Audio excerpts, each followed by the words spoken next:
তুই এত বছর পর বাংলাদেশে আসলি, একটা ফোন করার সময় তুই পেলি না? আব্বা আপনি বুঝবেন না, ভাইজান আমার করে না সারপ্রাইজ দিছে। ভাইজান আপনারে না আইফোন আনতে কইছিলাম। বাজার ব্যাগটা দে, আমি ঘরে লয়ে যাই। ব্যাগে তো কিছু নাই। তুই সব কি করছিস বাপ? বিদেশের কোম্পানি আমারে ওখান থেকে একেবারে পাঠিয়ে দিছে। আমার তো সব শেষ, আমি এখন কই যাবো? কান্দাকাটি বন্ধ করো। তোর বাপে রূপালী গোবাই যাইবো, তুই কি খালি হাতে যাইতে পারে? কিছু টাকা দেস না বাপ, মানে কিছু কিনা টিনা লয়ে যাইবো আর কি। আমি কই থেকে টাকা দিব? আমি কেমনে আইছি তোমরা তো খুব ভালো করেই জানো। তাছাড়া আমার নিজের চিকিৎসার টাকাই তো আমি পাইতেছি না। টাকা দিবি না ভালো কথা, এত কথা শোনানোর কি আছে? এই ওর সাথে কথা বলে কোনো লাভ নাই, ও একটা বেইমান হয়ে গেছে। চলো, ও একটা বেইমান হয়ে গেছে গা। বিদেশ গিয়ে মাল কামায় বন্ধু বান্ধবী ভুলে গেছিস গা। তুই তো তোকে ভুল জানো না।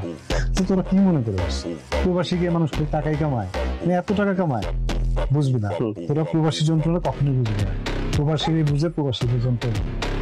আচ্ছা ঠিক আছে, তুই তো আমার কাছে বলছি যে অনেক কিছু আনতে, আমি আসলে তোর লাগে না কিছু আনতে পারি না। হ্যাঁ রে বন্ধু, আনবি কেমনি? বিদেশে গিয়ে তুই খেপ ছাকাইয়া চেহারাটা এরা বিয়ান গমত বানাই ফেলাইছিস, আর আমাকে সব বন্ধু বান্ধবী ভুলে গেছিস গা। তোর লগে আমার কিছু গুরুত্বপূর্ণ কথা আছে। কি কই বাবা কও? তুই আজকে থেকে তোর বউরে নিয়ে আলাদা খাবি। আলাদা খাবো মানে? হ্যাঁ, আলাদা খাবি। তোর লগে আর এক লগে খাওয়া আমার পক্ষে কোনোভাবে সম্ভব না। রাজু তুই কি কইতেছস? বুঝা শুনে কইতেছস তো?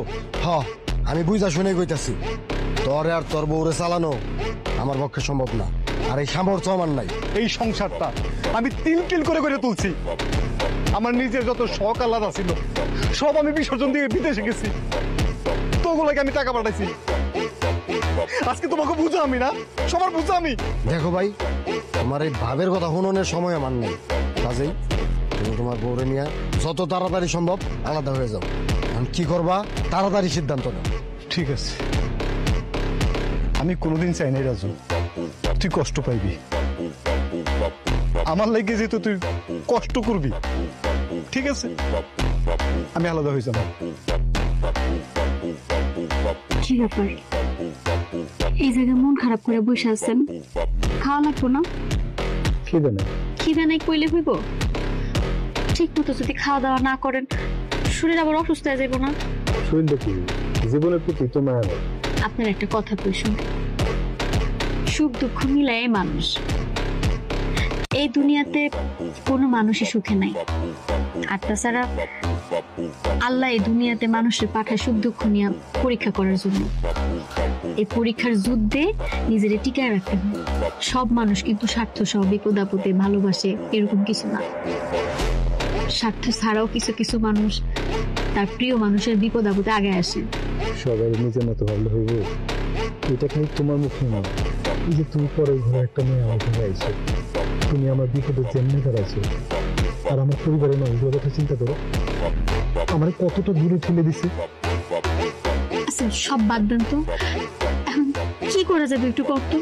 কি করা যায় আমি তো ভাইবেই পেতেছি না। আপনি এক কাজ করেন, আপনি রূপালীর কাছে যান। ওর কাছে গেলে আপনার একটা না একটা ব্যবস্থা ঠিকই হইব। রূপালী তো পরের ঘরে থাকে, ওর কাছে টাকা চাওয়া ঠিক হইব? ওর কাছে যাওয়া ঠিক হইব কি হইব না সেটা আপনি আমি দুজনই ভালো করে বুঝতেছি, কিন্তু ওর কাছে না যাওয়া ছাড়া তো এখন আমার আর কোনো উপায় নাই।